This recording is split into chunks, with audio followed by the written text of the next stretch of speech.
So I feel like the prosecutor did a lot of twisting of words to make them mean certain things to the jury, and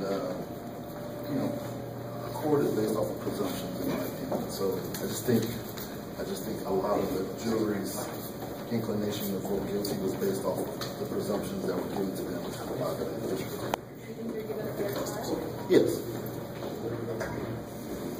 We will be appealing the case, and we'll take it right back up to the appellate court again.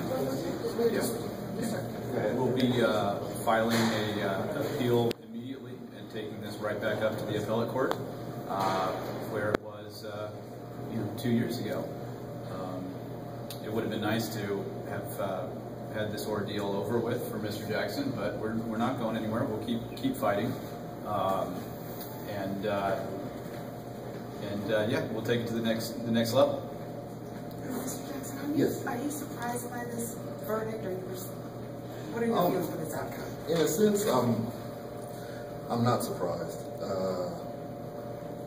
I'm not surprised. I feel like the jury was given enough evidence based off of the district attorney's testimony to find him guilty. If there are certain things that weren't allowed in, so like I said, I just feel like you're able to use words to your advantage when you're on the other side of the fence. So. What kind of message do you think these guilty verdicts sending to the issue as a whole, kind of bigger picture that you can impact us? I would think that the guilty verdict would send a message of hope, and because if anyone's followed my story, they've known that I've heard guilty before. This isn't the first time I've heard guilty. I'm not going to give up just because these particular jurors found me guilty. I think that society will decide, if I'm guilty of how they feel about medical marijuana. So you're going to keep going until when? I'm going to keep going until my lawyer gives up on me. Yeah. The appeal, is it the same appeal, or is it specific to this trial? In the first trial 2.5 years ago, Mr. Jackson was not given a defense. This time he was given a defense, and so we will see whether that defense was accurate. It's unfortunate that Mr. Jackson has to be the vehicle by which the district attorney's office makes law in the community. He's a good guy and has given up a lot to be here time and time again.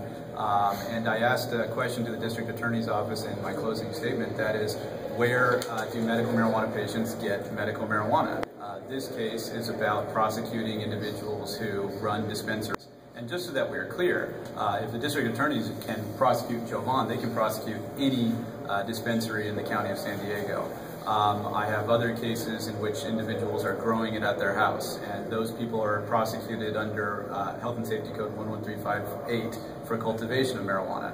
What's really going on here is an attempt to go back to a time when marijuana was always unlawful. There are a lot of entrenched interests in making marijuana unlawful, and we are here to keep the fight going, to show that the local community and the United States as a whole do not support this failed war on drugs. It's unfortunate that Mr. Jackson, an African-American man, has to be, put through this time and time again. But he's a fighter, and we're fighting, and we're not going anywhere. We'll just keep fighting. And one more thing, I'd like to say that we the people should hold Chris Lindbergh, Bonnie Dumanis, and the district attorney's office to their theory on each particular case. It shouldn't be off the change as cases go on. If you have a theory as to why someone broke the law, stick through that through the entire trial. Chris Lindbergh's theory has changed 3 times since I've gone to trial with him, and I don't think that's the way the justice system is supposed to work. I think that him being able to just switch his position is an injustice, and if he can do that to me, he can do that to people who aren't as courageous as me. So I would just say, us as a society should hold Chris Lindbergh to his opinion and put his feet to the fire, because it's just not fair. And I want to thank Asa and all of my supporters who have been here with me. Lance, thank you, man. Yeah, I've had a lot of help. You know, it's not a single fight, so I have a lot of people who are there supporting me, and you know, a guilty verdict, I'm still here. I'm still going to be here. So far it's been like 5 years, more than 5 years? It's been 5 years, About yeah, 5 years? since 2008, yeah. What has this done to your life, having to come back for it over and over for this? You know what? It's always been in the back of my mind that I had a court date coming up. So I have accepted my responsibility, and I choose to be here. I've kind of, in 5 years, you can kind of shift your life to be a part of this. So my work schedule, everything can be shifted to be here. So I've had to make drastic changes. Yeah. So it's affected your work? It has, yeah. What do you do now? I'm still a barber. Yeah, I'm still a barber. You can't. Still swears. Yeah, there's a place in Lemon Grove called Rosero Tattoo, and we have a barbershop. The barbershop and the tattoo parlor is right next to each other. Yeah.